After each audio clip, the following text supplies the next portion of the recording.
You're listening to the Touchdown Under podcast with Jack, Emilian, Anthony, and Arif.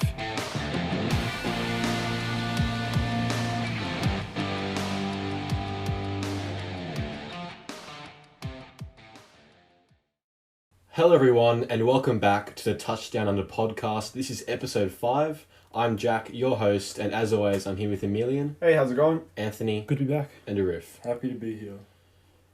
On today's episode, we'll be going through our all NFC West and all NFC South division teams. You can follow along with us on our Instagram page where we posted both of our teams, that is at TouchDownUnder. But today, before we get into that, we are introducing a quick news segment, which is a new segment for our podcasts. And making news this week in the NFL was Jets safety Jamal Adams' official request for a trade. Contract negotiations between New York and Adams have broken down, according to Manish Mehta of the New York Daily News. And Adams has apparently named 7 teams he would be satisfied being traded to.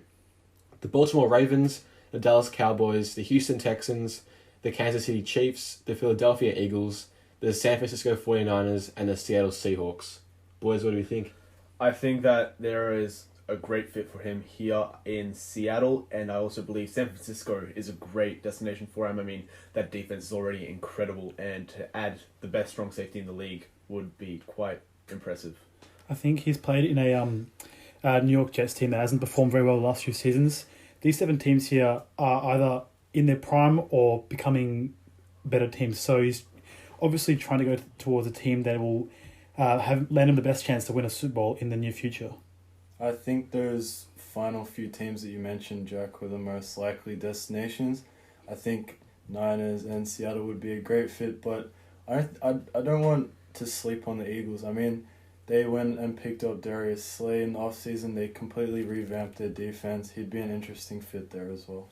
I agree with you, Arif. I feel like the 49ers and the Seahawks are the 2 most likely and plausible destinations for Adams. Also making news this week in the league was Eagles offensive lineman Brandon Brooks, who tore his Achilles during a personal workout and will miss the entirety of the 2020 season. Boys, what do you think the consequences of this for the Eagles team? It's just such a shame because, I mean, in our episode of our all NFC East team, we listed Brandon Brooks as one of the 5 offensive linemen, and he's such a big part of that Eagles offense, and it's going to be interesting. I don't think they'll be a bad team because of it. I think they'll still do fine, but it is a huge loss. Yeah, that offensive line is definitely integral to their success this season. Now, with that out of the way, we will be getting into our all NFC West team. And without further ado, we have at quarterback Russell Wilson from Seattle. For me, Wilson is the clear choice here. Garoppolo is average at best and hasn't really been able to perform in the big moments like in last season's Super Bowl. Kyle Murray is on the come-up, but definitely isn't ready to compete with Wilson for this position just yet. Goff, for me, is the definition of a system QB, but even at his best, he isn't on Wilson's level. I mean, Russell Wilson wins by a landslide here. He's the second best quarterback in the league, in my opinion, just behind Patrick Mahomes. And he is definitely one of the, if not the most valuable player to his team in the league. He's never had a losing season in his career, and he's never missed a game. Obvious pick here at quarterback. Yeah, no-brainer for me as well.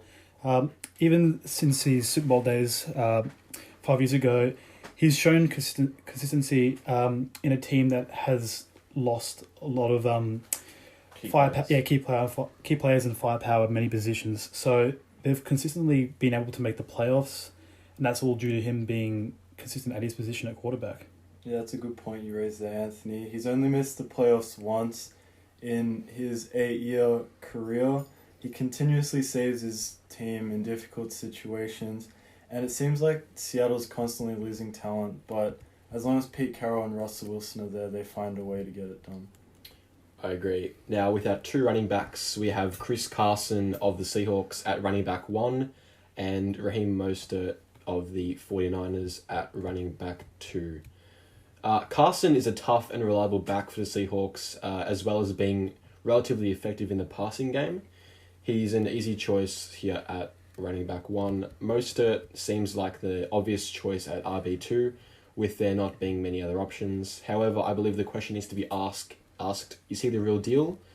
we haven't seen quite enough of him, in my opinion, to be able to say that, he is like a premier running back in the league. Yeah, I agree there with Raheem Mostert. We haven't seen enough of him, but we have seen is very promising. I mean, just look at his performance against the Packers, especially the Packers. That he just went off that game, and it is going to be exciting to see. I do think he is enough. He is enough to carry an offensive rushing attack. And regarding Carson, I mean, he's had over 1,000 rushing yards in both seasons where he's been healthy. He got injured in his rookie season back in 2017. And he's been doing very well for Seattle. He always fights for those extra yards, and he's exactly what Seattle needs in their run game. Yeah, interesting to see how Raheem Mostert gets more carries or not in that system in San Francisco, given that Matt Breida has obviously gone to Miami. I reckon, as you said, Emilian, he has the ability to carry that rushing offense in San Francisco. So it'll be really interesting to see what happens in season 2020 for him. Anthony, sorry, do you think Mostert will get like the most snaps, or do you think Tevin Coleman will share with him? I think because I think he's shown that at his prime, being that NFC Championship game last year, that he definitely can handle getting most of the snaps. I believe that Tevin Coleman at the start of the season will get more snaps, but as the season progresses, Raheem Mostert will be the number one back in that team. Yeah, that's a good point. I mean, they do have an approach where they use multiple backs in their system. They don't have that clear-cut starter. Kind of like Chris Carson is in Seattle. Just going back to Chris Carson, absolute steal in the 7th round. He's the only poor thing you could say about him is he lost 7 fumbles last season. He's finished 2 of his 3 seasons on IR, but his ceiling is so high. He's broken the 3rd most tackles in the league in the last 2 seasons.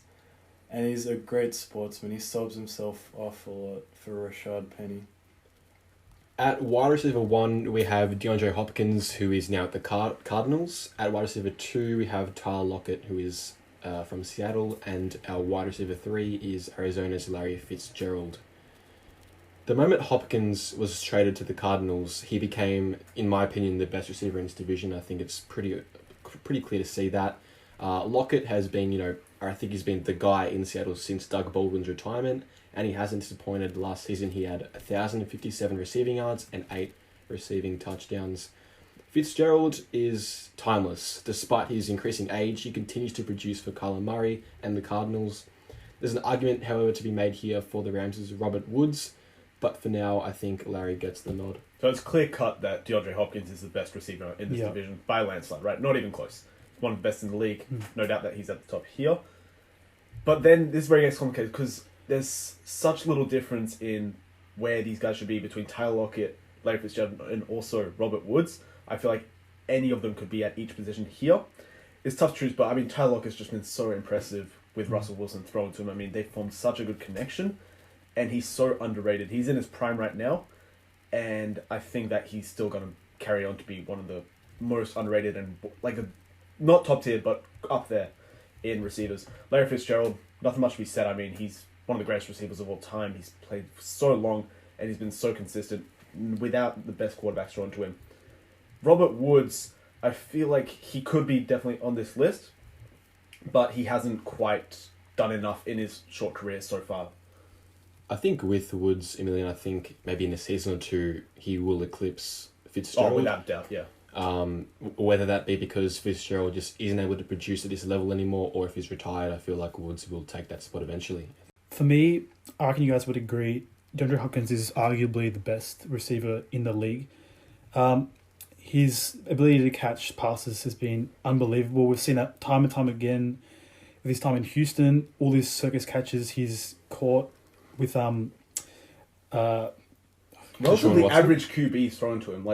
He's only had Deshaun Watson for a few exactly. years. I forgot his name. Deshaun Watson. Yeah, exactly. Yeah. So he's proven that he can be that premier receiver in the league. You alluded to before, Tyler Lockett. He's definitely been that go-to guy over the last couple of seasons. He's averaged over 1,000 yards in both of them. And Larry Fitzgerald, as you said, Jack, timeless. He's played for, I don't even know how many seasons now. It's been over 10. It's unbelievable. Yeah, exactly. And he's still able to produce. Hasn't had 1,000 yard season the last couple of seasons, but he's still putting up good numbers in the high 800s. So, yeah. Yeah, very consistent receiver there in Larry Fitzgerald. obviously DeAndre Hopkins should be number one. Very excited to see what he does with Kyler Murray in Arizona. With Tyler Lockett, we didn't mention the fact that he is a dual threat player. He can hurt you in the return game as well. He's shown that over his past few seasons. Wilson had a perfect passer rating targeting Lockett in 2018, and he wasn't far off it last season as well. And with Metcalf gaining even more attention due to his big solid frame, Lockett should see more opportunities next season. Definitely agree there. At tight end, we have none other than George Kittle from the 49ers. Kittle is the obvious choice here, in my opinion. He's not only the best tight end in this division, but I believe he is also the best tight end in the league. But in this division, there is really no one else here that could possibly take this spot off him. There are some solid tight ends in this division. I mean, Will Dissly, he's been injured for so long, but he has shown some great, he has made some great plays in what little he's played. And then Tyler Higbee and Gerald Everett on the Rams. They're great. They're good, not great. George Kittle, obvious choice here. One of the best, if not the best tight end in the league. And he's so young. He's just going to continue to be at the top of the game right now. Yeah, I've got no comments about how he plays on the field, but off the field, we've seen him being such an energetic presence along that sideline, in the locker room. I think a lot of NFL fans don't realise that unless you actually watch those, mic'd up segments. Yeah. So I think he actually has, obviously, really good player on the field, but his impact off the field could be equally as beneficial to the 49ers offense. One thing I'd like to see more from George Kittle is the Niners using him more in the red zone. I just want to add to that, Anthony, that he comes from a very talented tight end program in Iowa. They produced 2 top 20 draft picks last season in TJ Hockenson and Noah Fant, and they also produced Dallas Clark, a legendary tight end. Yeah. Now for our offensive line. At offensive tackle, we have San Francisco's Trent Williams, 49ers' Laken Tomlinson at guard, Weston Richburg at center, who is also from the 49ers, Austin Blythe from the Rams, who is at guard, and another 49ers player, Mike McGlinchey, at tackle. San Francisco has the best offensive line in this division, in my opinion. They also have one of the best offensive lines in the league as a whole. Therefore, it's no wonder to me that the 49ers have had so much success with their zone running scheme and have just overall good protection for the quarterback. I just want to comment on Trent Williams. That was a huge addition for the 49ers to replace the retired Joe Staley. And it's going to, even though he is old, he's still a veteran presence, and he is still going to be a great asset to that team. The offensive line is arguably the most important position in football for me, and with the addition of Trent Williams, as you said, a veteran coming into this team, it will only give the offense more opportunity to perform. Niners already have a stacked offensive line even before Trent Williams. It is probably the most important position on the offensive line, that left tackle, that blind side player. He can come in and mentor 3 others already making this list in Tomlinson, Richburg, and McGlinchey. I just wanted to also make a point about the Rams player Austin Blythe here. The Rams did give up the least amount of sacks in the NFL last season. He was definitely a part of this, and the 2 that he gave up this year were the only 2 he's given up in his 4-year career. Now we move on to our defense, and along this defensive line we have the 49ers' Nick Bosa at defensive end, Aaron Donald from the Rams at defensive tackle, and Eric Armstead from the 49ers at the other defensive end spot. The NFC West has one of the best defensive lines in all of football with Bosa, Donald, and Armstead. We already know a lot about Donald and Bosa, but Armstead really had a breakout campaign last season with 10 sacks, 18 QB hits, and 2 forced fumbles. Yeah, Armstead got a double-digit sack for the first time in his career in the 5 seasons he's played. He's 26 now, so he's in his prime, and we'll see how he goes from here. But from last year, he definitely deserves that second defensive end spot. Nick Bosa, obviously incredible rookie season, and he's only going to get better. There's no defensive end in this division better than Nick Bosa right now. Aaron Donald, best defensive player in the league. I mean, his 2018 season speaks for itself. He had 20.5 sacks as a defensive tackle. That's incredible. Last year, he was double or triple teamed constantly, and he still got 12.5 sacks. He's an absolute monster. Yeah, I reckon that the point you just raised just then about him getting double teamed and still able to get 12.5 sacks is massive. It's really good. Definitely deserving of being on this list where he is. Nick Bosa, I can't wait to see if he's able to fill that hole that DeForest Buckner left since he departed from the 49ers, and whether or not Armstead can also contribute and get the same amount of production as they did in the last few seasons. Sorry, I just want to mention DeForest Buckner played defensive tackle and Nick Bosa's on the edge. Yeah, so it's not Nick Bosa's role to take over. Yeah. It's still a good point he raises, though, about that pass rushing ability that DeForest Buckner gave to the 49ers. I feel like with the development of Bosa and Armstead, they shouldn't be too affected by that loss there. I mean, he had insane rookie production, like 9 sacks, 25 quarterback hits, and he did perform in the playoffs as well with 4 sacks. Yeah. Aaron Donald, unbelievable amount of pressures even while being double teamed. I mean, we've all seen those photos of that Seattle game when they had 3 players on him, and he still manages to break through those kind of situations. And I'm really looking forward to seeing Armstead and if he can back up his 10-sack season. Yeah, it will be interesting to see whether Armstead can repeat that great form last season. Anthony, it's a good point that you raised about Aaron Donald. It really is when you look at defensive players like Donald and guys like Mack, it is really a testament to how good they are when they're able to take on that double and triple team pressure and still produce at an insanely high level. Yeah. On to our outside linebackers now, and we have Arizona's Chandler Jones and San Francisco's D Ford. Chandler Jones has been such a reliable pass rusher for the Cardinals, especially during their years as cellar dwellers in its division. As for D Ford, he's proven to be a superb acquisition for the 49ers, and there's no doubt he'll continue to be productive and anchor that San Francisco defense for seasons to come. I like the point you raised about Chandler Jones being so reliable even when the Cardinals have been the worst team in the division for a while. I mean, he's had double-digit sacks in every season since 2015, and his 2019 season was out of this world. He had 19 sacks and 8 forced fumbles, along with 26 QB hits. It's a huge part of the incredible Cardinals defense. Yeah, you'd think with a defense like the Cardinals during those years with you'd think that bad teams would be able to contain that one good player, but he was still able to produce even on a bad defense. And then with D Ford, he had a great 2018 season with 13 sacks and 7 forced fumbles. He did regress last season with half the amount of sacks and only 2 forced fumbles, but he's still a great player and a good asset to the 49ers defense, definitely deserving of being on this team. Yeah, a bit of a shame that he's regressed in the 2019 season since joining the 49ers. But like you said, we've seen what he can do at his peak in the Chiefs, recorded 13 sacks in 2018. So I really think there's a lot of upside in D Ford. Yeah, just following on from that, he only played 11 games, and out of those he only started 2 with that stacked San Francisco defensive line and outside linebacking core. I feel like still getting 6.5 sacks and 2 forced fumbles while only making 2 starts and being that rotational guy is really impressive. As you mentioned with Chandler Jones, he's had 49 sacks in his last 3 seasons. That's absolutely insane. Now he gets to mentor a young outside linebacker in Isaiah Simmons. Now for our inside linebackers, we have Seattle's Bobby Wagner and Arizona's Jordan Hicks. Bobby Wagner is without doubt the best linebacker in his division, as he's been an insanely productive option for them for multiple seasons.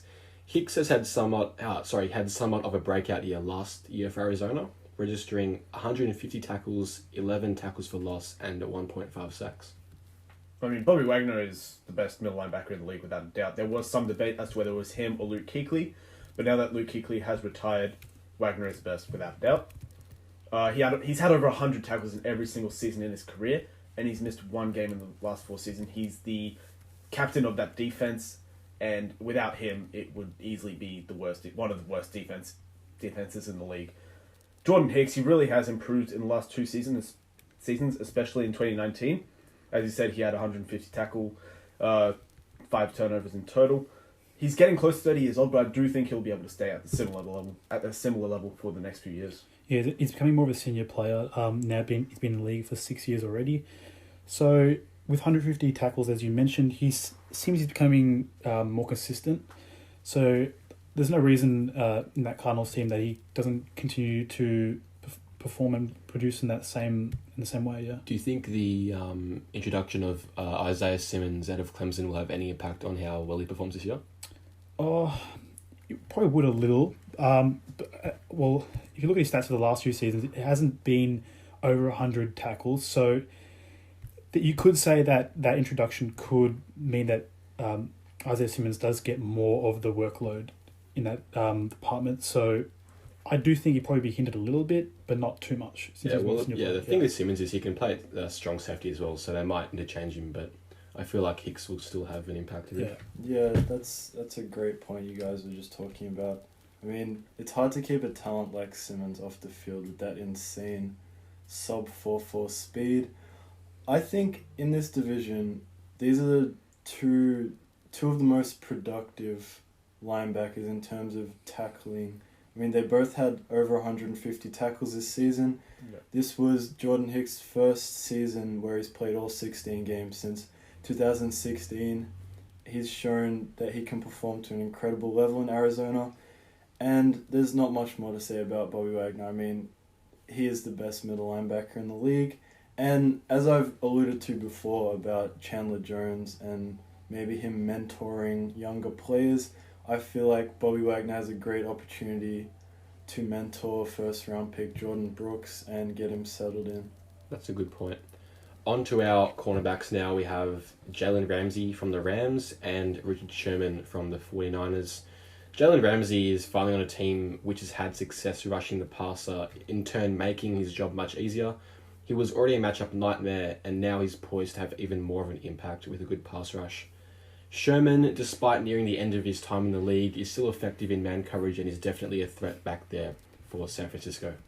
Attitude aside, Jalen Ramsey is one of the best corners in the league, and he has backed up what he said. I mean, he does talk a big game, but he backs it up. He is a nightmare for opposing wide receivers, and now he's on defense. As you said before, Jack, that's great at pressuring the quarterback, makes his job a hell of a lot easier. Richard Sherman, he is well past his prime, that's obvious. He has been a great leader for San Francisco, and while his first season there was quite underwhelming, to say the least, he did prove last season that he's still got some gas left in the tank.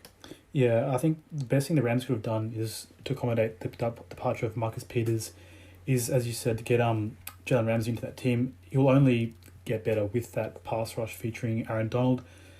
So yeah, I really think definitely, as he's a bit younger than Richard Sherman, so I reckon he is more at his prime.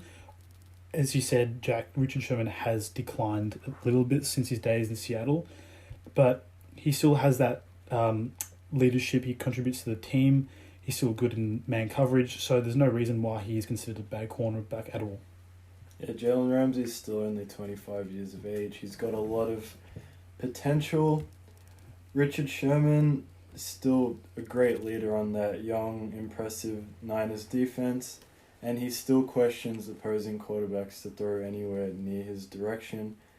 He did have a very good season. I mean, he had 3 interceptions, 11 passes defense, so he's, like you said, he's still got a bit of gas left in the tank. At safety, we have Buda Baker from the Cardinals and John Johnson III from the Rams. Buda Baker is definitely an up-and-coming free safety in the NFL, and I think he'll only continue to improve as he gains more experience in the league.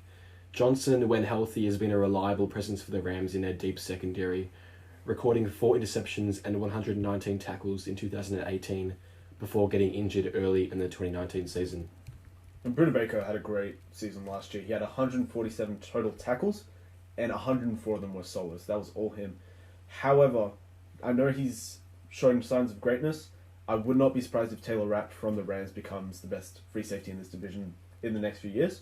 Regarding John Johnson, it's such a shame that he got injured early last season because he was coming off a great 2018 campaign. He had 4 interceptions and 119 tackles that season. I have no doubt that if he stays healthy, he'll put up similar numbers in the upcoming season.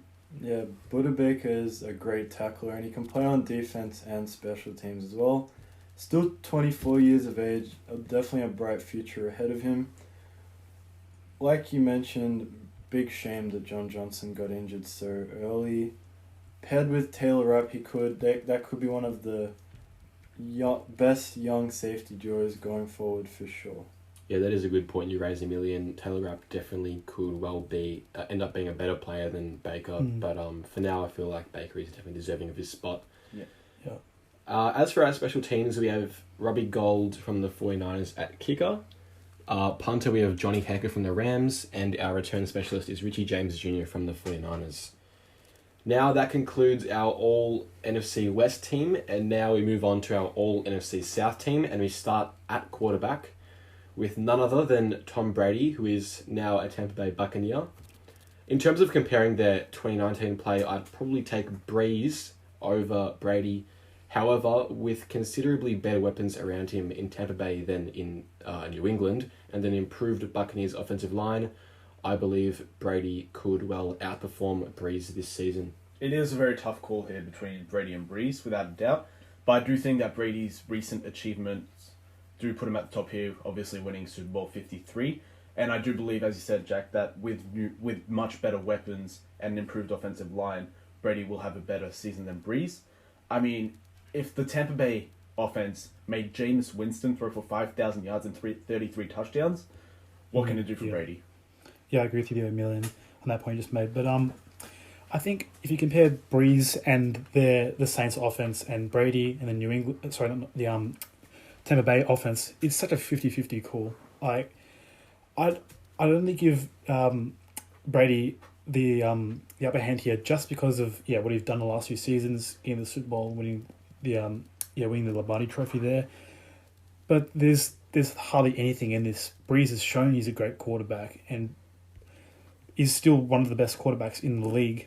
So I'd say, I agree with this ranking just only slightly, but it's really, really close. That's definitely one of the hardest decisions we had to make especially on this All NFC South team.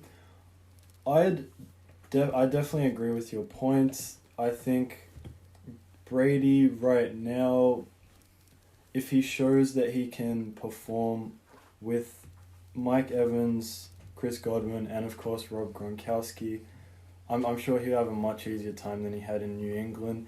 I'd also definitely take Brady, even at this stage in his career, over Breeze in the playoffs. Yeah. So, yeah. On to our running backs now. At running back 1, we have, of course, Christian McCaffrey from the Panthers. And at running back 2, we have Alvin Kamara from the Saints. Now, I think we can all say without a shadow of a doubt that Christian McCaffrey is the best running back, not only in this division, but also in the league. As for Kamara, he's pretty unfortunate because he'd be running back 1 in most other divisions, but because he's playing in the same division as McCaffrey, he comes in number 2 here. I do believe that McCaffrey was deserving of the MVP award last season. Like, he definitely was, in my opinion, the most valuable player to his team. Like, by definition, I mean, he carried that Panthers offense. Last season, he had 1,387 rushing yards and 1,005 receiving yards. That's just crazy. He had over 2,000 total yards, as well as having 19 total touchdowns. He's only 24, and he's already established himself as one of the best players in the NFL.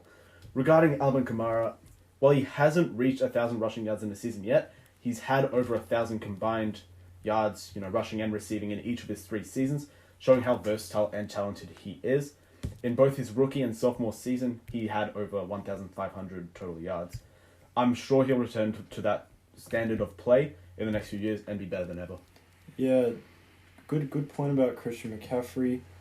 I think he was just... They finally gave the MVP award based on the actual most valuable player to their team. I feel like in the past, it's been more about the best performance. I feel like McCaffrey, to his team, with the quarterback play he had last season, was definitely the most valuable player there. So, Riff, do you not think Mahomes or Brady are the most valuable players on their team? I don't. I don't think Brady is. I think Mahomes does have... Well, Mahomes is definitely the best player in the league. I don't think he's the most valuable to his team. I mean, we saw what Alex Smith could do with that Chiefs offense. They were still the 2nd seed and 3rd seed in the league. They're still a great team without Mahomes. Yeah, but I mean, if you took him away, who's their backup, right? It was more... No, I'm not saying that. Obviously, I'm not saying that their backup is a good choice. I'm saying that while Mahomes is the best player, he's not the most valuable. There is a very big distinction between the two. I think he's definitely the most valuable player in terms of valuable to the success, because they would not have the success they had without Mahomes last year. So that's true, but they were still a very good team without him. I'd just like to make a point here. Mahomes did miss a couple games last season, and I know it was a division game against the Broncos, who weren't that good, but they still had other players around Matt Moore that he could throw, like Tyreek Hill and Mecole Hardman. But you have to look at the Panthers' offense.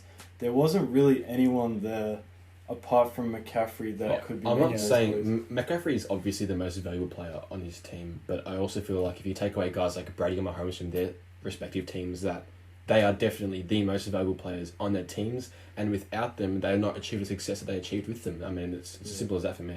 I mean, definitely on their teams, but like, probably not in the league. I'm not trying to take away from the fact about how talented they are. I'm just saying at this point in time, especially, McCaffrey definitely offers the most to his team, and if he was taken away, without him, the Panthers are one of the worst teams in the league. They would have the without exactly. Mahomes, the Chiefs are still a playoff team. They were I able don't to still know win about that. games. If you have Matt Moore in there under center for the whole season, I don't know if they're a playoff team. Not sure how relevant that is though. I feel like Kamara got a lot more attention this season than he has in the past. That's probably why his numbers weren't as good. But as you mentioned, he still is getting over 1,000 yards and is definitely a presence in that Saints offense. Yeah, for sure. He's shown to be a great player at crucial times. We've seen that over the last few years. Very agile. No bad points for him. Definitely deserving of being running back 2 in our list. But of course, Christian McCaffrey getting that big paycheck over the 2019 season, definitely deserving of being running back 1 in our list. As for our receivers now, at wide receiver 1 we have Atlanta's Julio Jones. At wide receiver 2 we have the Saints' Michael Thomas. And at wide receiver 3 we have Mike Evans from Tampa Bay. In terms of receivers, I think this is the best division in terms of receivers, without a doubt. Julio Jones and Michael Thomas, are both in the conversation for, not only the best receiver in their division, but they're both in the conversation for the best receiver in the league. And it's pretty unfortunate for a guy like Michael Thomas, who is the best receiver, in pretty much every other division except for this one, where we've chosen Julio Jones. And I feel like Julio Jones is a better receiver, but I feel like Michael Thomas is like that possession kind of guy who will, he's so reliable with that, in terms of receptions. It's really tough to decide there. In terms of Mike Evans, he's really good as well. I mean, he'd be the best in a lot of divisions as well, but he comes in number 3 here. For me, Julio Jones is the best receiver in the league. He's had less than 1,000 receiving yards on 2 occasions in his long career. The first being in his rookie season where he played 13 games. He still had 959 yards, so he was only 41 yards off 1,000 yards. On the second occasion, that was in 2013, where he had 580 yards in only 5 games. That's still a very good feat. He's shown no signs of slowing down as well. I mean, his second best season was recently in 2018, where he had 1,677 yards and 8 touchdowns. Regarding Michael Thomas, obviously led the league in receiving yards last year, Offensive Player of the Year as well, and he now holds the record for most amount of receptions in a season. He's getting better and better each year, and he's just entered his prime. He's going to be one of the best in the league for a long time.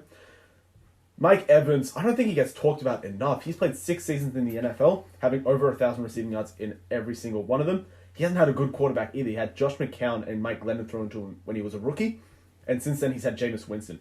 Now that he has Brady, I believe Evans is set to have the best season of his career. Yeah, really good point you made about Mike Evans there.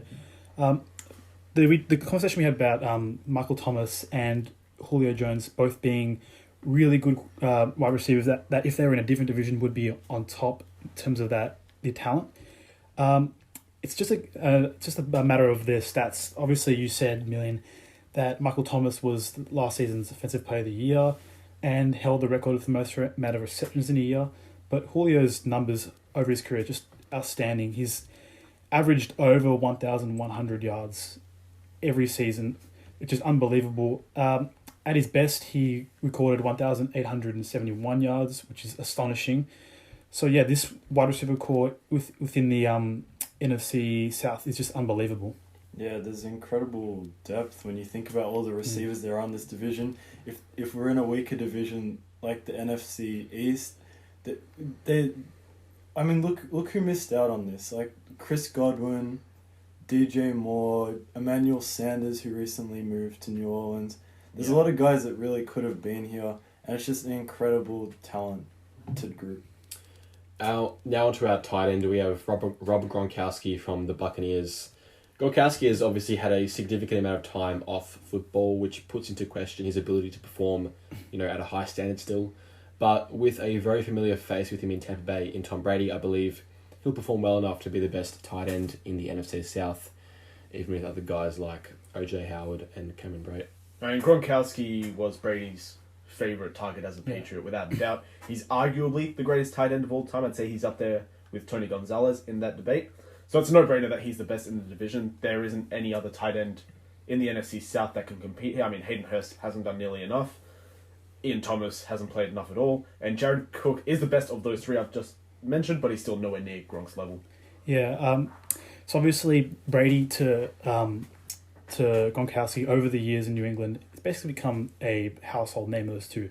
Now to see these two going at it in a new division in the Buccaneers with a revamped offensive line for Tampa Bay, this partnership doesn't show any signs of slowing down. Maybe that year off Gronkowski had could result in slightly decreased production from what we're used to seeing between these two, but overall, it's definitely still the tight end to go to in this division. It's a good point you make there, Anthony, about concerns about Gronkowski, because not only has he had time off, but he has had injury issues in his last few seasons with the Patriots. So I do wonder if, durability may be an issue for him throughout the season.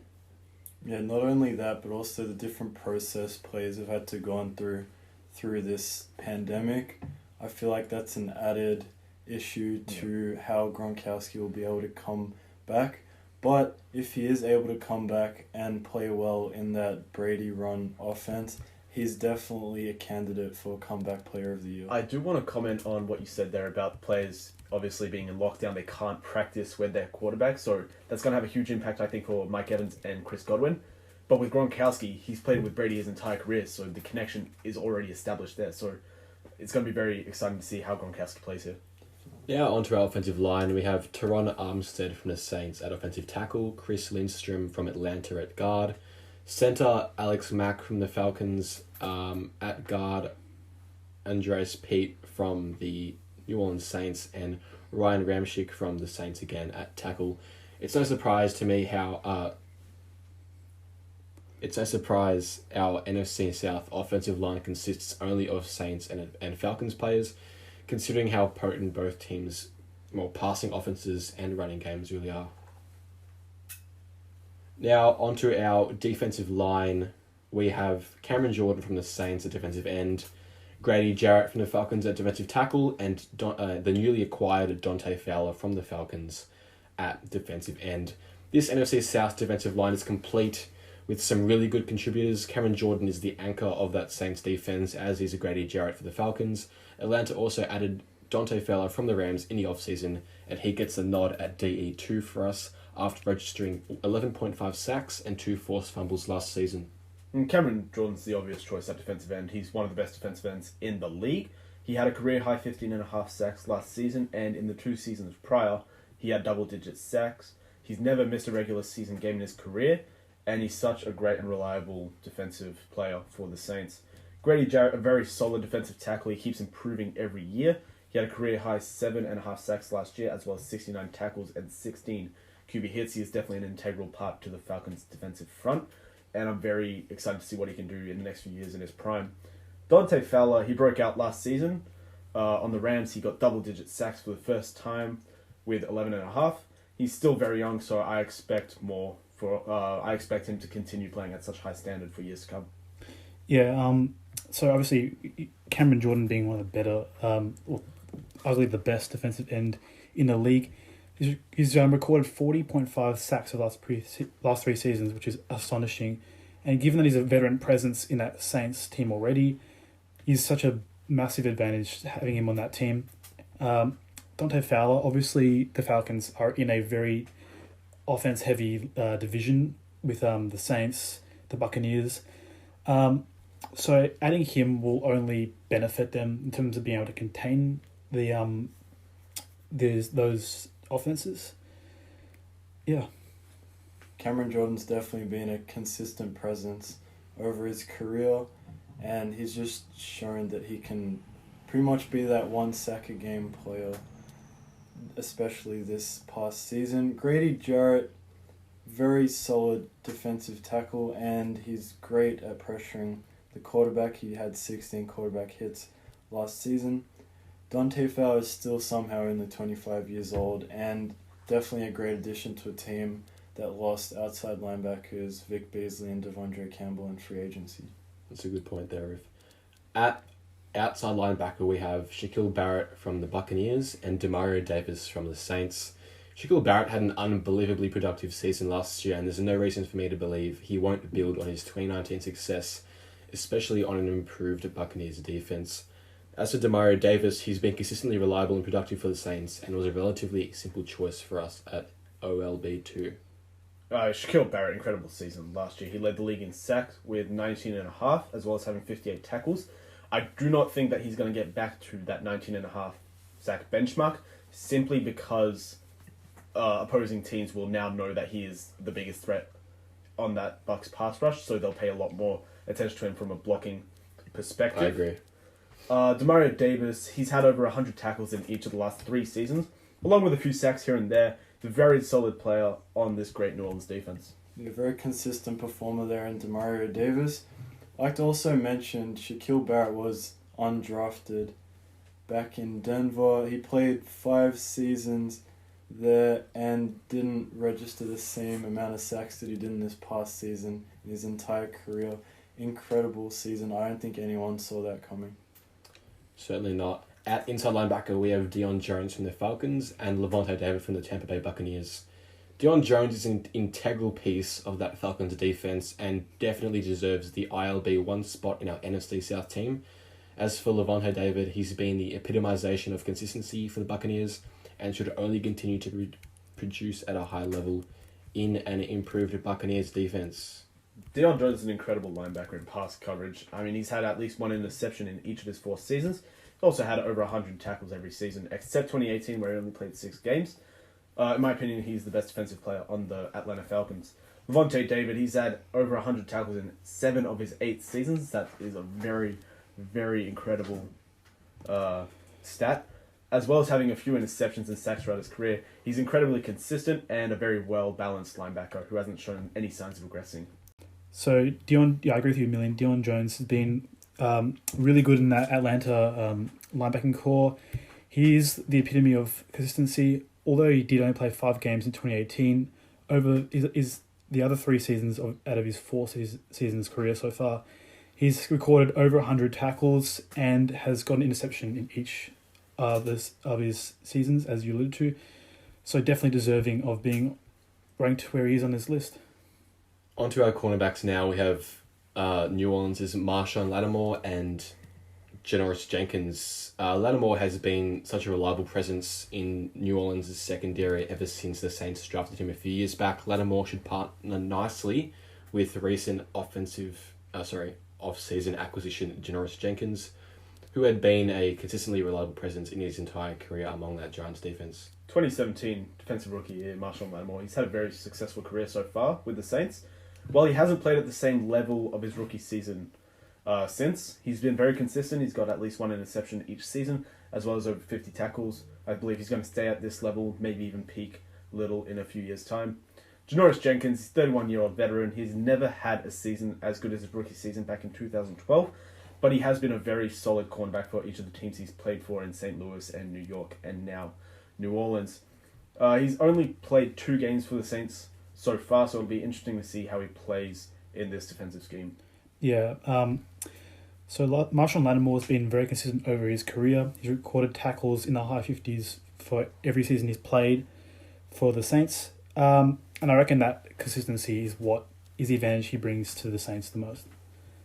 Yeah, you mentioned Jenkins only played 2 games for the Saints last season. He still recorded an interception. It was pretty amazing play right there. I'd also like to see if Marshawn Lattimore can take his game to the next level with arguably one of the most talented secondaries in the NFL. Yeah. Honestly, they acquired Janoris Jenkins, obviously, and also Malcolm Jenkins from Philadelphia. I'd like to see him take that game to the next level for sure. Now, with our 2 safeties, we have Marcus Williams from the Saints at free safety and Keanu O'Neal from the Falcons at strong safety. Marcus Williams has been a pretty valuable asset for the Saints since he was drafted, As for Keanu Neal, when healthy, he is one of the best defensive players in his division, in my opinion, and so this was a relatively easy choice. However, he may have some issues staying healthy. Marcus Williams has been an incredible asset for the Saints since he was drafted back in 2017. He's had 10 career interceptions and over 50 tackles in each of his 3 seasons. Although he's only played 4 games in the last 2 seasons, Keanu Neal had an incredible rookie season as well as an incredible sophomore season, getting over 100 tackles in each. Very deserving of being the best strong safety in the NFC South. We can only hope that he stays healthy from now on. Yeah, Marcus Williams' numbers have been really, really good over his 3 seasons in the league. He's averaged roughly 3 interceptions each season he's played, and roughly around about 60 combined tackles as an average. But unfortunately for him, obviously being the victim to the Minneapolis Miracle, he does get a bit of shade, I reckon, from fans, and just put him in that category of being not as good of a safety just on that. But if you look at the numbers, he is really, really good. Yeah, I don't believe one play defines an entire play. I don't believe that either, but I reckon there's fans out there who do... I feel like Seattle fans would agree with that. So, yes, Marcus Williams, definitely a great player there. I'd also like to point out at strong safety, I feel like Malcolm Jenkins is a bit unlucky not to make it into this team, just over his consistency over his quite long career to this point. But Keanu Neal's upside, even though he's missed the last 2 seasons due to injury, he would definitely be a better player than Jenkins if he was healthy. Now, finishing off with our special teams choices here, we had kicker Will Lutz from the Saints, punter Ryan Allen from the Falcons, and our return specialist is Deontay Harris from the New Orleans Saints. Folks, that wraps up our NFC West and NFC South all division teams. We hope you enjoyed listening to us discuss our choices. Next week we have a very special episode planned for you guys. We'll be discussing NFL uniforms and which teams require new uniforms. So look out for that next Saturday. If you haven't already, go and follow us on Instagram. We are at touchdown.under. We also premiere our podcasts on Facebook. You can find us at TouchDownUnder. On Twitter as well, we are at the TDU Podcast. And on YouTube, we are at TouchDownUnder as well. Thanks for listening, guys, and see you next week.